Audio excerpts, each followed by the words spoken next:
வணக்கம். இது உங்கள் சிவி ஜோன். எல்லாரும் எப்படி இருக்கீங்க? இப்போ பற்றின ஒரு சம்பவம் நடக்குது.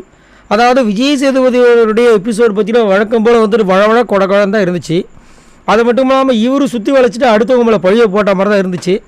அதை பற்றி பேசுறதுக்கு எனக்கு மனசு இல்லை. ஏன்னா வாரம் என்னத்தை பேசுறது, ஒரே மாதிரி தான் இருக்குது. சரி, அடுத்தது பார்த்தீங்கன்னா சாச்சனாவை இன்றைக்கி புரட்டி எடுத்தார்.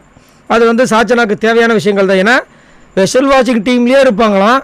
ஆனால் இவங்களை வந்து பவுல் கலவு சொன்னாங்கன்னா அதுக்கு வந்து பெரிய சண்டை போடுவாங்களாம். இது என்ன கூத்தாக இருக்குன்ற மாதிரி இருந்துச்சு. அதுக்கு வந்துட்டு நம்ம விஜய் சேதுபதி வச்சு செஞ்சார். அந்த எபிசோட் ஸ்டார்ட் ஆகிறதுக்கு முன்னாடி பார்த்தீங்கன்னா நம்ம ஜெஃப்ரி வந்துட்டு ஒரு விஷயம் சம்பவம் பண்ணியிருப்பார். என்னென்னா, நான் வந்து கேப்டன்ஷிப் பதவி வந்து விட்டு கொடுக்க போகிறேன்.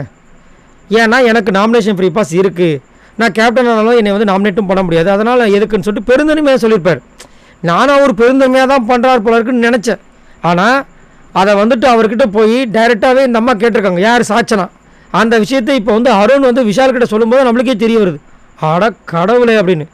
ஏம்மா சாச்சனா, இது உங்களுக்கே கொஞ்சம் ஓவராக தெரில, வெக்கமாக இல்லையா அப்படின்ற மாதிரி தான் இருக்குது.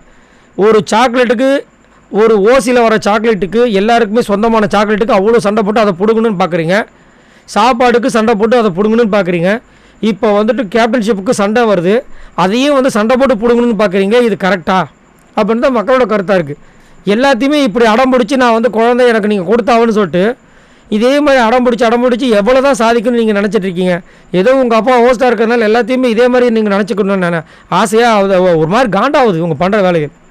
ஸோ செம்ம காண்டாகிடுச்சு. நீங்கள் உங்களுக்கு இது எப்படி தோணுதுன்ற சொல்லுங்கள். ஏன்னா இது அருண் சொல்லும்போது நம்மளுக்கு ஷாக் ஆகுது. ஒரு பக்கம் என்னடானா ஜாக்லின் வந்து சத்தியம் பண்ணி இந்த விஷயத்தை வேலையை யார்கிட்டையும் சொல்லாதீங்கன்னு சொல்லிட்டு ஜெஃப்ரி பற்றி உயர்வாக சொல்கிறாங்க. ஏன்னா ஒரு பக்கம் எனக்கு என்ன ஒன்றுனா, இதை சாச்சனா தான் கேட்டாங்கன்ற மாதிரி பெருசாகவும் சொல்லவில்லை நம்ம ஜெஃப்ரி. நான் வந்து அவங்களுக்காக விட்டு கொடுக்க போகிறேன்ற மாதிரி அவர் சொன்னார். இப்போ கடைசியில் பார்த்தா இந்த மாதிரி வந்துட்டு சொல்லியிருக்காரு. அதையும் வந்து ஜெஃப்ரி தான் வந்து அருண்கிட்ட சொல்லியிருக்கார் போல இருக்குது. பட் எது எப்படியோ இது வந்து ஜெஃப்ரி மேலே தப்பு கிடையாது. ஜெஃப்ரியை வந்துட்டு ஒருத்தங்க கேட்கும்போது அவரால் எதுவுமே மறுப்பு சொல்ல முடியாது.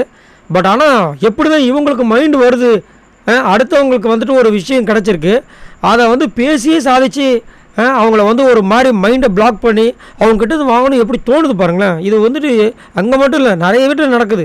கஷ்டப்பட்டு ஒருத்தன் ஏதாவது பண்ணியிருப்பான், அவனை போய் மைண்டில் வந்து அப்போ எமோஷனலாக அட்டாக் பண்ணி அதை வாங்கணும்னு ஆசைப்படுறாங்க ஒரு சில பேர். என்னத்த பண்ணுறது? சரி, நீங்கள் உங்களோட கமெண்ட்ஸை சொல்லுங்கள். மறக்காமல் இந்த வீடியோக்கு லைக் தட்டி விடுங்க. பாய் நண்பர்களே.